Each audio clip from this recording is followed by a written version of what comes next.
Good morning.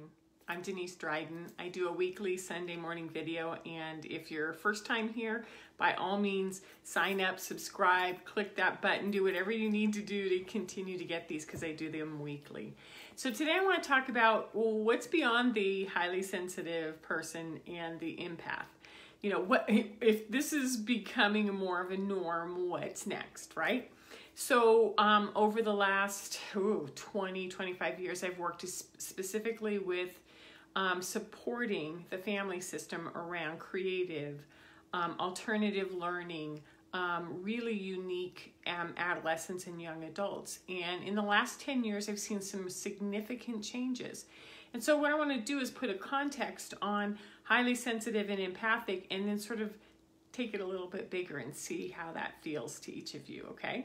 So first thing is that, you know, everything is energy. Everything is energy or frequency or sound and vibration. How we breathe, how we communicate, the vibration of our voice, the way that we hear it. How everything is exchanged between us from human to human is energy and frequency. And what we know is that we have to be highly adaptive and able to be flexible with what that is, because there's going to be information coming in and we're going to hear it in certain ways and we're going to respond to it. And that the closer we get to this these crystal kids, these rainbow kids, these diamond kids, and you can go back in other videos to find out what I'm talking about, they are more vibrational than anything we've ever seen before. So what I've been noticing about the highly sensitive person is that it was a term that was coined by Elaine Aron back in the 90s. And what I'm going to say is that it's multidimensional. It's when we are accessing information from a lot of different places. It's multi-intelligences. It's when our intelligences are much more than just our brain. Our senses are heightened. We're responsive on an emotional level to people, places, things. We startle with sounds. We do a lot of, you know, it's like a quirky little individual combination of things that makes us extremely intuitive to our environments, connected to our environments, right? So we react to the visible and the invisible. So some, you know, parents trying to raise a sensitive kid are like, I don't get what's triggering them. I don't know what's happening. So part of learning what highly sensitive children and then learning who you are as an adult as being highly sensitive is really important. And I want to take that a step further. When you're really sensitive and highly reactive to emotions, then we have the empath. The empath is someone who reads energy. They read conversations. They read eyes. They read feelings in the heart. They can be clairvoyant. They can be which is what they see, clairsentient, what they feel, clairaudient, what they hear, the space in between words, claircognizant. They can know things and not understand how they know things. So that empath, those empathic skills are about the heart sort of connecting, the vibration connecting on a much different level. Again, if you have a kid who's highly empathic and they're reacting to stressors in the house, they're reacting to conflict, they're reacting to collective information outside, you may not know what's keeping them up. You may not know what's upsetting them until you start to kind of go through these checklists, right? So what I've been noticing in the last 10 years, especially in the treatment of adolescents, is that anxiety and depression has been going up, especially in the last year and a half. And in some cases, it's been going down because kids haven't been in school. So it's really interesting. It's like doing this, right? I'm seeing traditional school refusal or agitations around school or some real significant struggles with school. Parents are problem solving on a lot of different levels with their children and with themselves. And parents are feeling, even adults are feeling like there's something I'm noticing about my kid that is something I'm also noticing about myself. So when sensitivity and empathic skills start to show up, we notice, because it's about inner dissonance, you know, like the whole inside of me can't do this environment, can't do this person, can't do this job, can't do that smell. And when you're in resonance, people that you gravitate to, people that work for you, right? So what I want to do today is I want to normalize. I want to normalize that these are traits, that these are significant traits in the human being, that they are something that we all have. And what we're starting to see is that they're starting to come to the surface a little bit more. And I'm going to associate those sensitivity and empathic skills with the feminine, especially the divine feminine, which means that there's this part of us, that this knower, this mover within the invisible, that we haven't really developed a lot of recognition for how significant it is. We've had sporadic little leaders here and there in our cultures, in our world histories, in our writings, and they've kind of like given us little breadcrumbs as we've gone along. What I'm seeing now is a mass awakening, or a mass sort of like a coming into fruition of some of these sensitivities and empathic skills. Now, part of that is that they could have been dormant, they could have been asleep, who knows why, I'm just, throwing some things out here, right? They could have been buried in our DNA and then activated. We don't know what brings these skills to the surface so suddenly. They could have been shut down significantly by food, by education, by our water system, by our religions, by our beliefs, by our programming. What we know is that there's fluoride in our water, which shuts down our pineal gland, which shuts down our ability to read and interact with our environments. That there are chemicals in our food, that there are medications, especially the multiple vaccines that we give children at the time that they're born. Who knows where it's coming from, right? But what we know is that somehow, even with all these external attempts to try to keep it down, sensitivity and empathic skills are starting to bubble to the surface. And, for some of us, this is kind of like, wow, these are unusual skills, and how do I start to normalize them, right? So I want to jump to another concept, which is that we have three intelligences. We have the intelligence of the head, the neurology. It's where we collect data and we store it and we implement activities in the physical body. Move your hands. This is what pain feels like. This is how we run. This is how we breathe. This is survival stuff, right? We also have an intelligence in our heart, which according to Heart Math Institute is 5,000 times more powerful at reading, collecting information, interacting with each other than the brain, right? And the third one is the gut, which is in our sacral. It's the womb sort of, this is, and it's also represented by the moon, right? So when full moon, new moon, there's some of us who are following moons for a reason, right?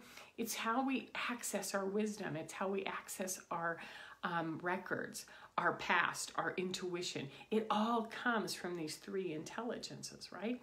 So when these intelligences are online, as well as our ability to read the environment, as well as our ability to read the emotion, the energy in motion, what happens is that these are new skills, right? New, but they're not new at all. This is what our shamans, this is what our medicine men and women, this is what the creatives of the world have always held, is this ability to know beyond what we can see. It might be called new work because in the 90s, with Elaine Aron discovering the ways to measure and sort of come up with diagnostic information on what sensitivity actually is, it's given it some credence to those who need books to understand what they're feeling. For those of us who don't need books, we just need practice. I've got some tips for you today, which is how to go beyond the fact that I might be highly sensitive or empathic, and say, what if highly sensitive and empathic skills are not traditional, that's an interesting word that I chose, are bottom line, core elements of who we are as human beings and how we interact with each other. So I have 6 tips for you today, and then I'll close a little bit with the full moon. So hang in there. The first one is that if you or your child has sensitivities or knowings, own it. Just sort of go like, I see things, I hear things, I know things, I feel things, right? Get curious about what you can do, what you can feel, what you can be. Sort of flesh them out and go, well, I wonder how much I actually know, right? I wonder what these strengths are and how to use them. Number 2, Remove yourself from traditional or historical or institutions that don't support or recognize these skills or these traits in you. It could be schools, it could be work, it could be neighbors, it could be the town you live in, it could be the services like the doctors or the dentists you use or the teachers, or it could be your boss. Bigger than that, it could be your partner, it could be your family system, it could even be your family of origin. You know, get yourself some distance from that, because if that is not a comfortable skill, we waste a lot of time trying to prove or get some recognition, and that's part of what has kept that silent for so long. So just sort of remove yourself from those and try something different. Number 3, seek out support in non-traditional ways. Look for alternative healthcare providers who understand how to clear out the pineal gland, how to rebalance the body system, how to activate DNA. Look at healers, coaches, shamans, channels, mediums. They've got the skills. There are those of us, and I'm going to put myself right out there, who've been sort of eking our way through recognizing this tremendous skill for a long time. We have wisdoms to offer. And I've been watching a lot of YouTube leaders, women who are mediums and channels, mostly women. There's a few men. And I wonder if these aren't the best people to explain what's going on globally right now, which is, this is what you're seeing, but this is actually what's going on. And here's some questions for you. It'd be really interesting to see how that translates, right? Sort of diverted over to that one for a minute. Number 4, play with this. Have a sense of humor. This is not serious. This is a skill that's going to take a lifetime to get to know. So play with it. What do you actually know how to do? What can you do? Find out what your responses are. Am I telepathic? Do I have wisdom of knowing things? Am I able to anticipate by sound and vibrations? And then find your balance with that. I do a lot of videos on no matter what comes at you from the outside, find your balance and then be flexible with it, which is like, ooh, it's going to wobble. So how do I wobble with it? And be responsive as these new skills come online. Because once you think you got one, then something else starts to come in, then something else starts to come in, because you're expanding. And then it's a partnership between you and this 3D world that you're in, this earth, and how you hold on it, right? So play with it. What else can you do? So this is where we go to the innocence, the child, the one who's fun, the one who likes to discover these things. And if you're a parent, play with these skills with your kids. Tara Soto Regester, who does Mother's Intuition, has a whole bunch of intuitive games that you can play with your kids. Like, what do you think's under this card? If I have something in a box, tell me how you can read it. If I'm thinking this, how can you find it? So she's got some games like that on her iTunes. So, these are resources for you. Number 5, put yourself and these amazing tools out there. Provide guidance, leadership, clarity to the world, change things, change the classroom, talk to your teachers about your children's teachers about what your child needs. And if they can't provide it, then get the district to help you create something that's different, or remove yourself from it, like I said earlier, completely. The idea is that you have to build what you need right now. That's how we're changing the world. We're saying, I need an environment that supports this flexibility, this adaptability, this intuitiveness in me, and I want that to grow. I don't want to squelch that. So you provide what you needed all along, what your child needs, and you educate your world. You innovate your world.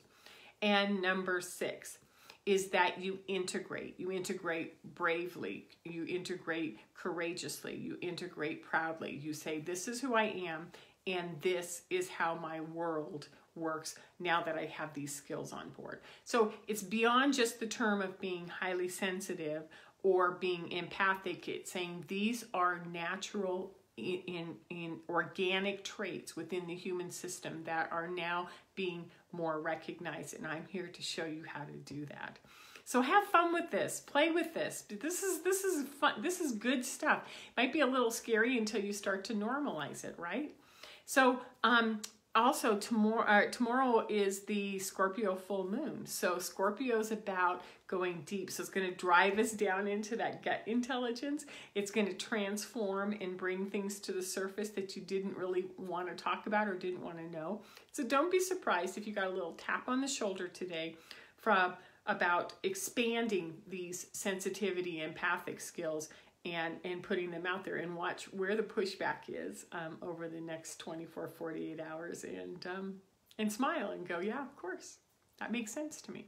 So if you want support with this, if you want more information, you can find me on DeniseDrydenCoaching.com, and also on YouTube on my Denise Dryden station, and on LinkedIn. So any of those places, in here on Facebook, of course, I forgot about that.